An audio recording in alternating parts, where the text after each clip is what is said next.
everybody, welcome to Autumn Lee at Home. If you're new to the channel, I'm Autumn Lee. Today we're going to practice pressure canning black beans. So I will go ahead and show you that footage of how we got started.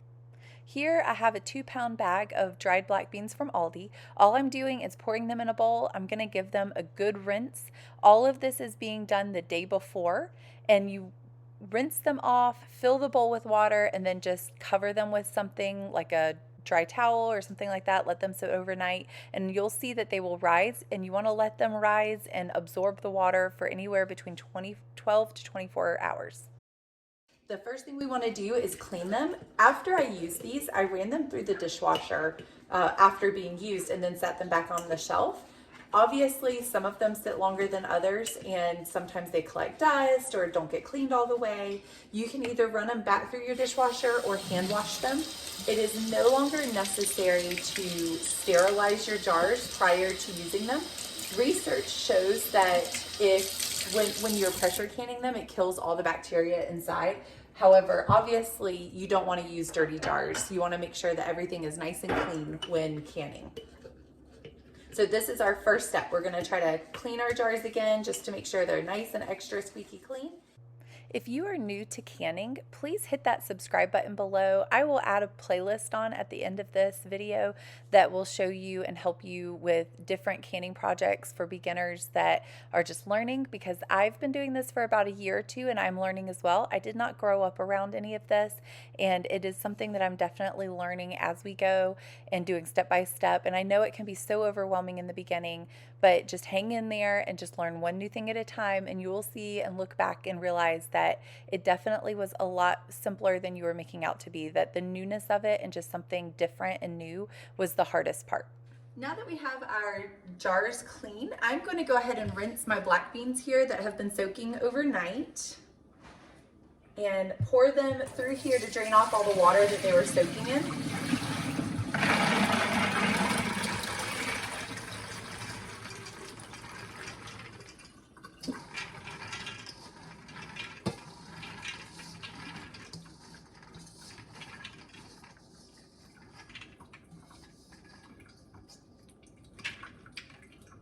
I couldn't find a canning recipe in my canning book, so I'm using I think it's Homesteading Family. I'll link it below. I'll link the video below, that way you guys can follow along too. And it's her video on canning black beans. Since my canning book didn't have the recipe for it, I'm gonna use hers, and I know that she's very diligent about trying to, that's kind of loud. She's very diligent about trying to stick with canning guidelines, and that way it's safe canning and safe practice. So I feel comfortable using her video to go by, and I again will link that video down in the description below. That way if you wish to follow hers and mine, it doesn't hurt to watch more than one video. That way you're practicing, especially if you're a beginner canner. If you're an avid canner and been doing this for years, also please share all your tips and tricks down below. However, practice makes perfect, and we are going to practice today.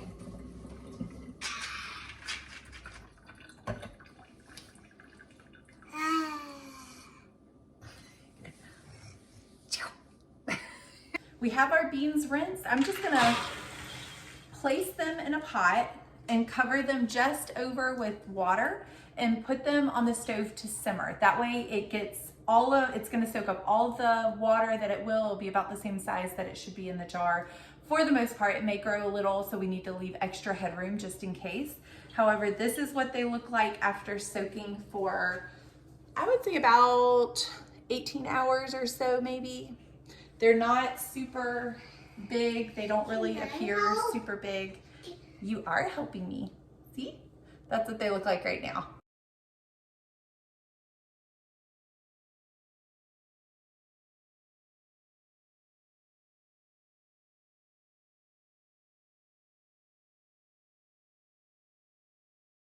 Our jars are cleaned. I have the black beans simmering on the stove. You don't want to bring them up to a boil. You just want them to simmer. That way they soak up all of the juices and You don't want them to become all the way cooked or soft because they're gonna be doing a lot of cooking in the pressure canner. And that way they're able to get to a closer size of how they're gonna expand, and they don't expand as much in the jars.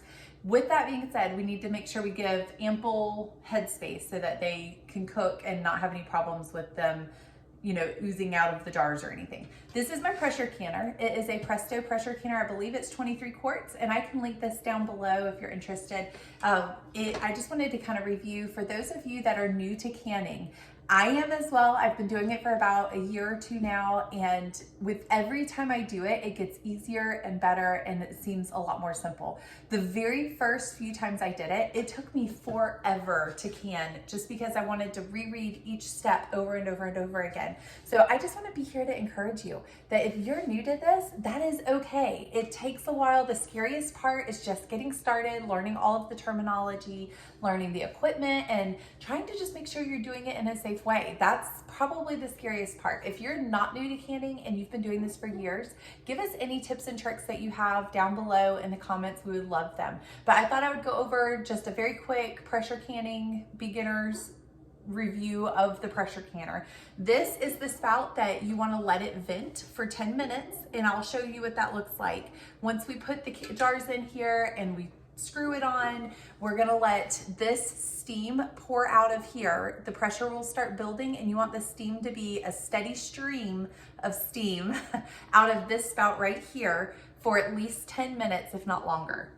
Inside my pressure canner, I always keep my weight, and the weight goes on this after 10 minutes. So that's what the weight looks like, and everybody's may look a little bit different. And then you always want some sort of plate or barrier between your jars and the pot, because if not, your jars are a lot more at risk for cracking. So this is my barrier plate, and I'm gonna put that back in there, and I'll sit the jars on top of it. And then on the back of the lid right here, you'll see this little piece that pops up. When this pops up, after you've seen the 10 minutes of stream, you put this weight on top, and after a few minutes, you'll start seeing this pop up. That means that there's steam in the pot and the pressure has built, and you do not want to try to open the lid after that at any means. Really, even once you start at all. Once you put this on the stove, you don't want to try to open the lid until you know that it's safe by this going back down. But we won't do that until the very end after we're done cooking. Here is where we are able to measure how much pressure the pot is under. And depending on where you live, this may look, the dial will look the same. However, how you're cooking, for what pressure, how long will change depending on the elevation that you live at. So my elevation is between 800 and 900 feet. And so that means that I'm that high above sea level. You need to Google, just type in your address and Google your elevation, and that way it will tell you what pressure and time is best to pressure can whatever item that you're cooking. And that way you can do it and make sure that you're cooking it at a safe amount of time. So that's what this looks like. And for me, typically I see most of mine between 10 and 11 pounds of pressure. Or PSI. I'm still learning this part too. And again, if you have any comments, comment below on if you can clarify me. If I'm getting it wrong, then tell me. But some people, I believe, are able to not have to use this, and they use a certain weighted piece right here. This is the weight that I use. Mine is one weight. It doesn't have a change in weight on the bottom. However, I believe depending on your pot, you can get one that changes the weight on here. So if you need 10 pounds of pressure, you would put it on one side. If you need a different amount, you'd put it on the other. And then you watch for what they call jiggles or wiggles or the hula hoop effect, and you can gauge the pressure and the weight based off of that. Now, my pot's not that way. It's just one weight. I put it on after I see 10 pounds or see stream for 10 minutes. And then I use this to measure the pressure or the PSI. Every year, you're supposed to go get these checked just to make sure. And I believe they do it for free. And again, in the homesteading video, she comments on all of that as well. I was having a hard time knowing because some people use the jiggles or talk about the jiggles and the hula hoop, and I was concerned because I had never heard of that before. So that helped clear that up a little bit for me. So I'm hoping to help you guys learn that and clear that up as well. That some pots are that way, some pots are not, and that is completely okay. You can use either one, whichever pot you happen to have is how you do that.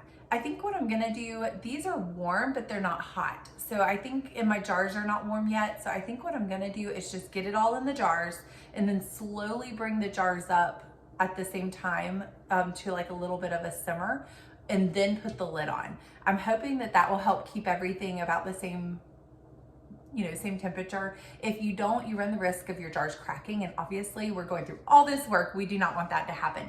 So I'm gonna go ahead and try to bring them all up at the same time, and we'll see how that works. I'll let you know. Again, I think there's more than one way to do something, or as in the South, we say more than one way to skin a cat. I love cats, so don't take that literally. However, we're gonna, sorry, that was loud. We're gonna go ahead and get started that way and see how it works for us. I have my beans here. They were simmering not quite 20-30 minutes, but I would say closer to 20 minutes. And I believe we are ready to get started with the canning. I think I'm gonna try to fill up my pint size first. I did put quart size out here because I was afraid that the pint size wouldn't be enough. And I wanna get this all done in one batch. I don't wanna have to keep making multiple batches just because of time's sake, because it's gonna take us a good 75 minutes to pressure can this once I get it up to time and pressure. So that's the hardest part, is really just managing your time and needing to be in the kitchen while this is pressure canning. While this is pressure canning, once you finally slowly bring it up to the right pressure, then you can start your timer. And it's a good 75 minutes that you kind of have to watch it just to make sure that it's staying above the appropriate pressure, which is what we want. So right now, this is what we are working with, and I chose pint size over quart size mainly because I don't typically, even when I go to the store and buy canned black beans, I don't use 2 of them. So it depends on what you use in your family. If y'all like a lot of black beans, then go for the quart size, because would be best in your best interest. My family, usually when we eat black beans, it's on as a side dish with like tacos or burritos or something like that, or like a taco bowl kind of thing. So we usually only use a pint size or like 1 can size from the store. So that's what I'm gonna go with first, and see how, hopefully I don't get black juice all over my white rag, which probably will happen, but that's okay.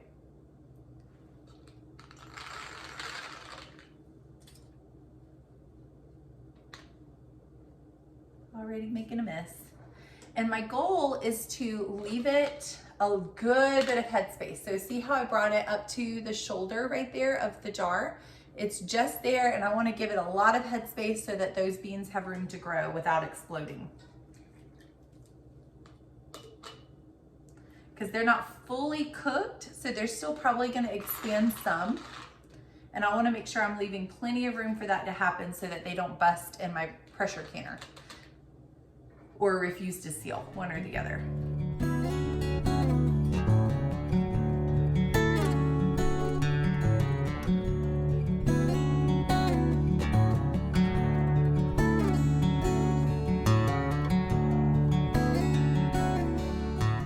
I'm just going through and kind of evening them up a little bit, and I'll probably do that here again in a second. I ended up washing 2 more pint-sized jars because this is what I had left that wasn't really enough to even fully fill a quart size, which is perfect because if I were to put quart size in my pressure canner, then I would have to pressure can it for 90 minutes versus 75 minutes.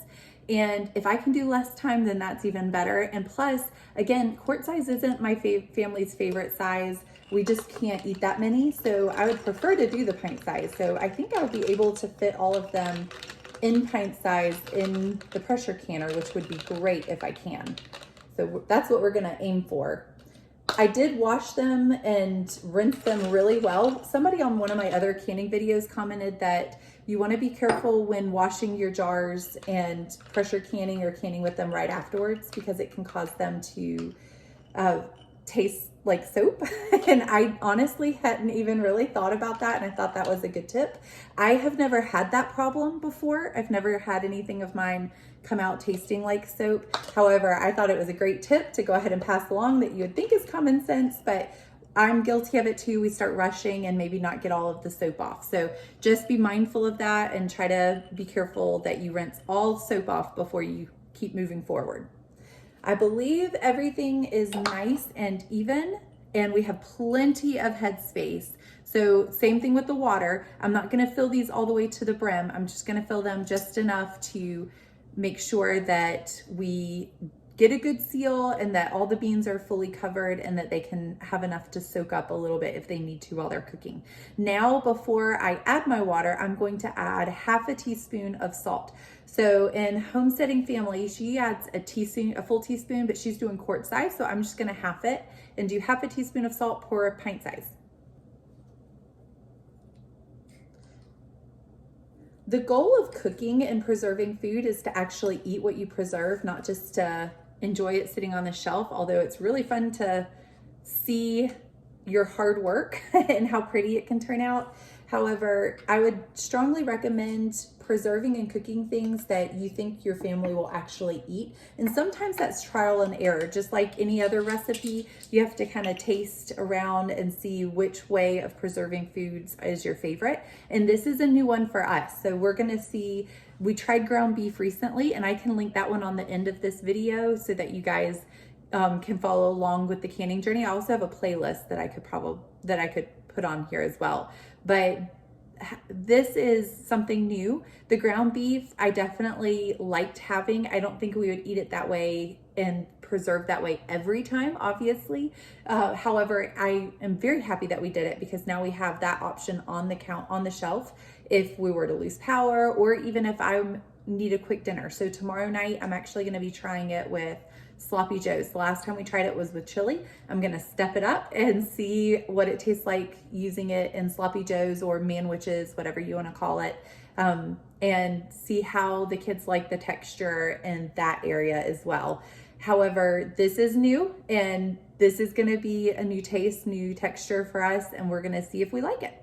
It is now time to fill our jars with the water, and you want to leave a good 1 to 1.25 inches of headspace just to allow for any more expanding or any more growing in that area. We want to make sure that we give it plenty of room to do that. I am making a mess. Let's try it this way. See if I make less of a mess doing it this way.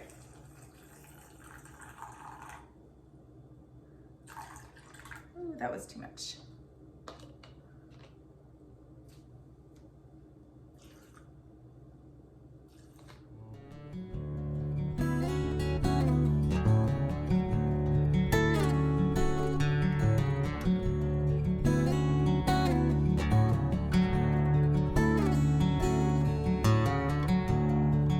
I'm just gonna go through and kind of top all of these off and make sure that we have a little over 1 inch headspace. And this full piece right here, this is a measuring device that allows you to measure headspace along these teeth right here. It has different numbers and you can kind of see the different headspace measurements. And you can also use this to burp your jars. Now with beans, I think you can kind of eye wing it a little bit more than other things because you want it more than this deep, which is 1 inch. You want a little over 1 inch. So I want to make sure that I give it plenty of room. And once we're done measuring it, I'm going to flip it over and just kind of wiggle this around in the jars, try to get all the bubbles out, also known as burping the jars. And we'll go ahead and do that to make sure we get any bubbles that might be trapped under the beans out that will cause our jars to not seal as well and cause them to maybe not seal properly at all, which is definitely not what we want. But first, let's measure headspace and make sure that we're getting somewhat close to what we want. And right now, that looks like I did pretty good, kind of eye winging it for the most part. I might add a little bit of water to each of them because they're each a little bit lower than I would probably want, and we want to make sure that we put enough water in here that it doesn't dry out either. Now that we have our salt in there, our water is in there, we are all set. I am going to wash the rims of the jars with a little bit of distilled white vinegar, and that cleans any excess water, goo, oil from my fingers, anything like that off the rims to again allow it for a better, proper seal. Before we do that, we need to burp the jars though. And that just means you can flip a spoon upside down, use the handle of a spoon. You don't have to have a specific device to do this. You ultimately just wanna hold the jar and just kind of move the beans around or whatever it is that you're pressure canning to make sure you get any air bubbles that might be sitting in the bottom out.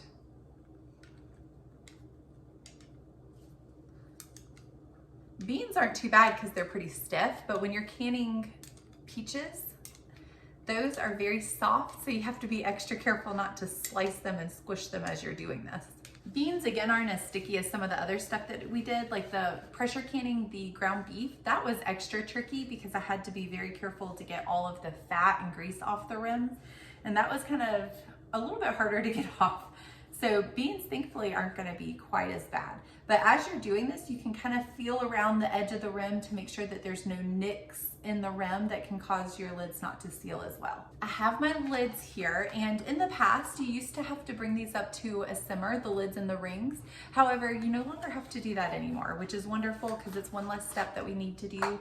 I'm just gonna take these and careful not to touch the rubber seal around it as well, because if you put your oil from your fingers on there, it can cause it not to seal. So I'm just gonna put these directly on here. And then earlier when I got all of my rings out, I wanted to inspect those because these, I don't believe you're supposed to reuse these. I know many people do, but technically you're not supposed to. I think that's just, you know, gonna be up to you. I think for me, if I'm going through all of this effort, I don't wanna run the risk of these not sealing properly just because I wanted to use them more than once. So I'm gonna probably end up using new ones. Now, as I get more comfortable with this and do it for longer, that may change, but for now, I'm gonna go with the recommendation of not reusing the lids. However, you can reuse your rings. With that being said, I always inspect mine first, and this one in particular, you can barely see it, but I'm gonna try to show it to you. I'm glad I inspected because I don't know if you can see it, but see how it's bent and dented right here?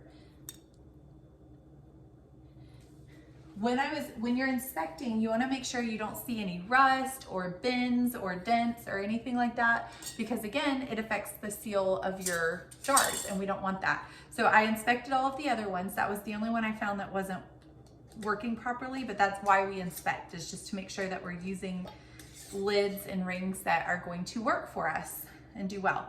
You wanna put them finger tight, and all that means is that you're twisting them until you gently feel it, and then maybe just a little bit more after that.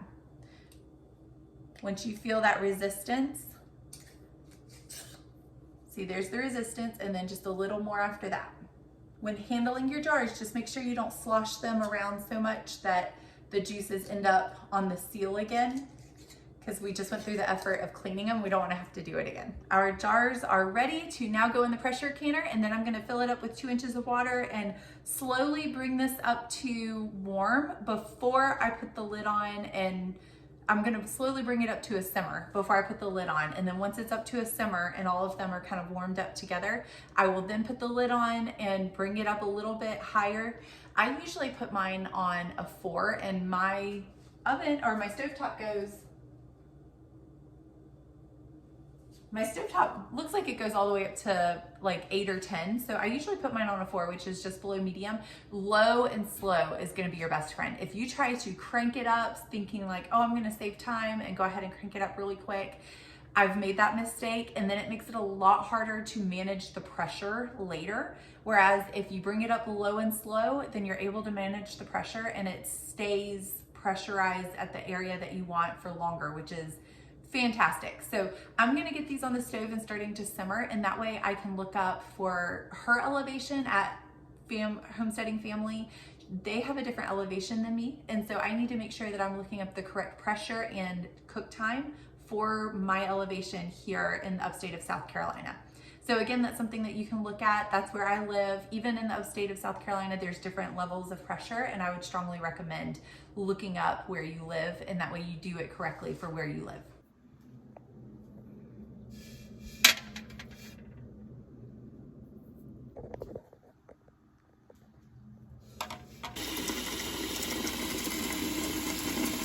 Let's measure it and make sure that we have 2 inches here. And I'm not doing it any fancy way. I'm just sticking my fingers in there and kind of gauging to see where it is. So it looks like it's right about there, which is 2 inches with my fingers.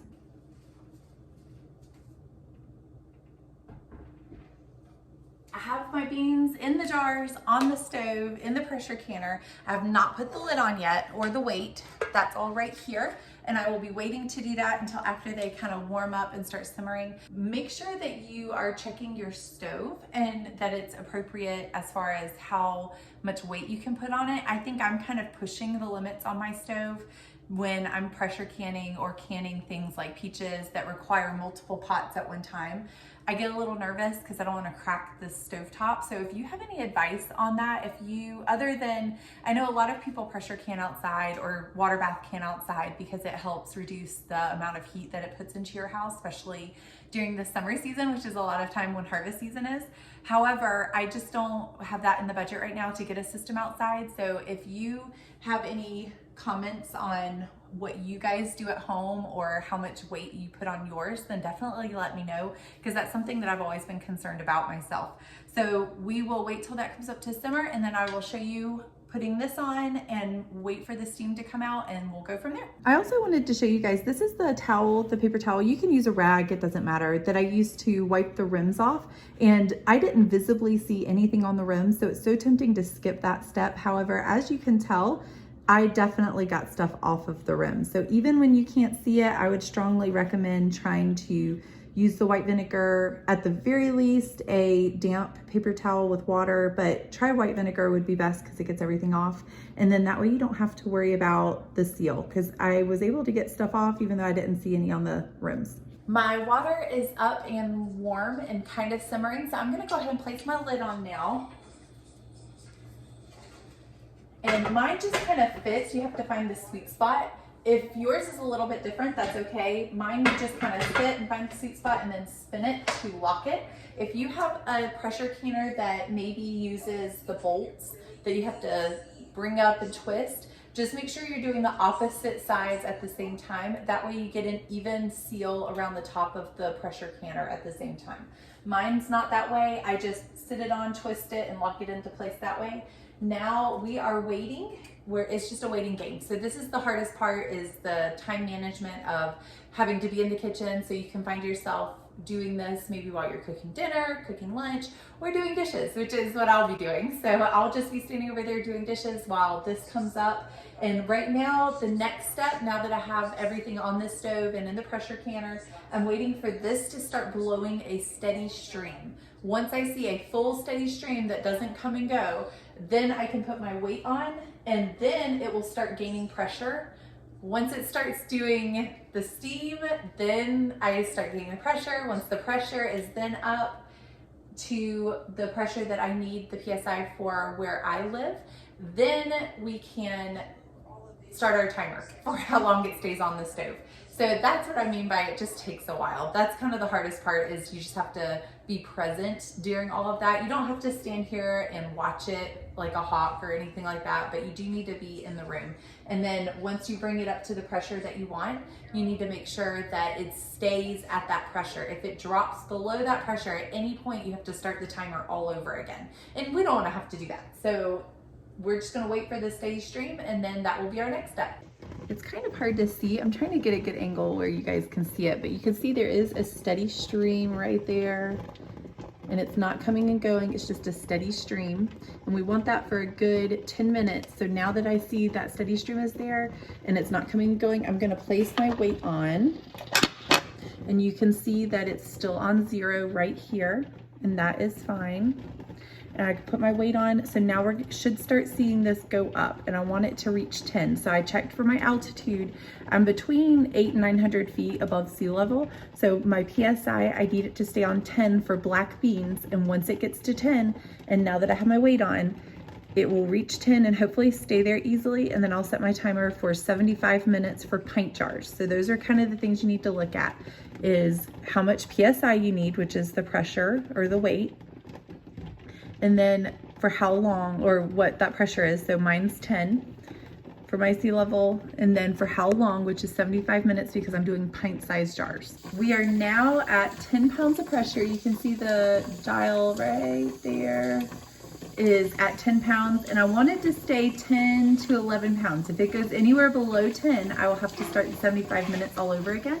And then you can also see back here how that is popped up. That means that there's a lot of pressure in the pot, and we do not want to try to open the lid or touch it at this point. So I'm going to go ahead, since we got to the 10 pounds of pressure, I'm going to go ahead and start my timer. Ooh, not that one. Start my timer for 75 minutes.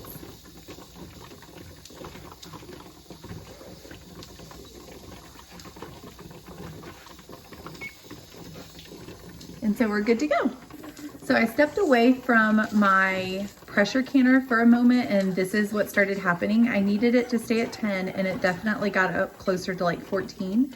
I looked it up, and I think it's okay. It said, from what I was researching, that if you let it get any higher than 4 over your desired pressure, which mine would be 10, then it can cause siphoning in the jars and cause liquid loss, which obviously we don't want that either. However, it's not that I have to start all over. So I don't have to start all over with my pressure canning. Right now, it looks like it should be okay. I'm bringing the pressure slowly back down. I don't want to change and adjust this too fast, because if I do, then again, it causes this to be a lot harder to manage.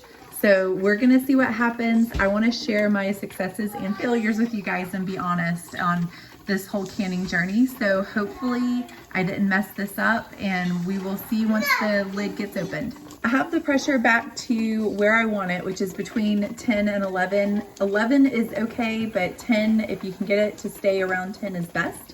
So we're gonna leave it here, and I still have a good 33 minutes before it's time to turn the oven completely off, or stove, sorry, turn the stove completely off. And once it's time to turn the stove off, then I'll turn it off. I'll let this pot sit on the stove and let it completely cool down, depressurize, and that will pop down eventually once the pressure is completely gone. Hey everybody, so it's the end of the day, and my kids, the younger ones, are in bed. Everybody's been fed. So I am going to, it's time to unseal my pressure cooker and see, or pressure canner, excuse me, and see what everything looks like. I'm a little nervous because I heard a lot of rattling around in there, so I'm a little nervous to see what we're gonna find. However, either way, it's a learning curve, a learning experience. We're all learning together, and we'll see what they look like. So here is my weight gauge. I'm gonna put it here, and then I always store this in the pressure canner once I'm done cleaning it. I always keep it with it. You can store it wherever you know you will find it. You do not want to lose this. We'll put that right there. This little spout over here is down, so I know my pressure is good. Whoop. Some hot liquid coming out. You want to be careful not to turn your lid upside down too, because the valve thing is on the top and you don't want to warp that, as well as any hot pressure or anything like that. You just want to be really careful. Oh, it doesn't look too bad. I think it all looks good. So let's find out and see if they sealed. I don't see any beans in the bottom of this, so that's a good sign. This is what it looks like. I don't want to tilt it too much to show you guys, but that's what it looks like. They're looking good. I'm actually very excited about this. I was fully expecting them to look terrible when I pulled them out, or to have a broken one.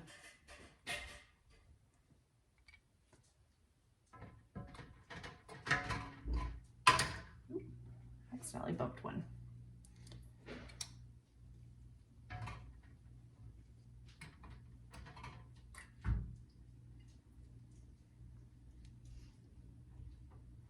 And it doesn't look, it looks like I may have put the perfect amount of water and beans, which I'm also very excited about. Because if you look, I don't know if you can see it with the holder on it, but you can see that line right there of beans. The water line is right at the bean level. So that's perfect. There's not really any beans above the liquid line, which you don't want, because otherwise they get discolored. They're still edible and they're still fine, but they get discolored over time. These are much better than I expected. Well, that's a very good, pleasant surprise. And they look pretty too. They don't look like they turned to mush either, which is what I've seen a lot of other people have problems with, depending on how you can them. The beans can look super mushy in the jar, but these still are holding shape, which is wonderful. Yay! And this is what the inside of the pot looked like after I was done canning. And see, I don't see any beans in there. I don't see any black liquid, which would be what you would see from the can.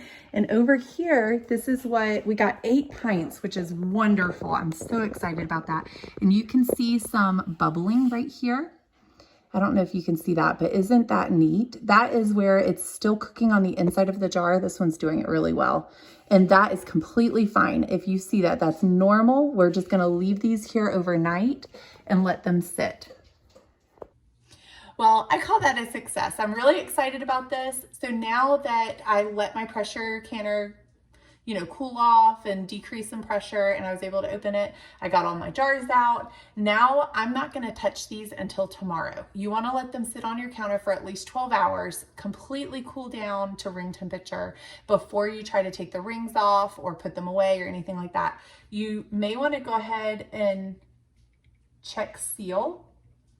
And it seems like all of mine have sealed. I'll double check tomorrow once I take the rings off, but it looks like all of them have sealed right now, which is very exciting. I'm very proud of how these turned out. I don't know what I think I was just fully expecting them to have siphoned so much, especially because I let the pressure go over what it was supposed to, which again, that was a learning tip. I'm glad that I was able to research that and look it up because I had let the pressure go up 4 PSI higher than it should have been. So it needed to stay at 10. It's okay to let it go up maybe 1 or 2 over. However, when you start to see that, you want to try to adjust it to keep it back around 10. And I had, you know, I have 4 kids, so sometimes you have to step away, life happens, and that's okay. And I was able to readjust it back down. I didn't have to start all over. From what the research I could tell said that it just may cause siphoning, and I don't see any siphoning, so that worked out really well. I'm excited how these turned out. I'm gonna let them cool overnight and then we'll label them. I am going to take these rings off prior to putting them on the shelf, so I'm gonna leave them on right now while they cool off, but before I change them, take them from here and put them on the shelf, I will take these rings off. The reason being is that these rings, oh, they're cool enough for me to touch too, which is good. So these rings right here, the reason I take them off, and the reason I would encourage you guys to take them off as well, is because what you can have is a false seal. And what I mean by that is right now it's sealed, and once I take if I were to leave the ring on, then while it's sitting on the shelf, it could end up the seal popping off and maybe not have had a good seal in the first place. And what will happen is, because this ring is holding that seal down, it could reseal itself, but in the meantime the food had gone bad, and you may never know until you go to eat that food and it either make you sick or you see mold in it, one or the other. And if you leave the ring off, then there's nothing causing the pressure on the lid to reseal itself. And so you would know right away, because of course it would start going bad and you'd be able to see the mold or smell it, one or the other. This ring is not what's holding the lid on. It's the seal of the pressure canning that caused it to seal down, the lid to seal onto the glass bottle. And so you should be completely fine taking this off. And you can actually still see, oh, I don't know if you can see that. That's awesome. Can you see the bubbling that's still happening on the inside? I don't think you can see it, but I hope you can, because that's actually really neat. You can see the bubbling on the inside of the jar. So I'm just gonna leave these here as they continue to cook on the inside, and that's completely fine. I do want to take this time to say thank you so much for joining me. As we continue to grow our canning skills, whether it's water bath canning or pressure canning, we will do that as the seasons progress. I know some of my kids are very much looking forward to the growing season, because there were some things that I made last year that they loved and things that they want me to try to make this year. And so I hope you guys join along on this journey. And if you're new to canning, great, we can grow together, and I will put my playlist right here, and please go ahead and click on it. Please click the subscribe on my picture. And again, thank you so much for joining me. I hope you join us on this journey, and I hope to see you guys next time.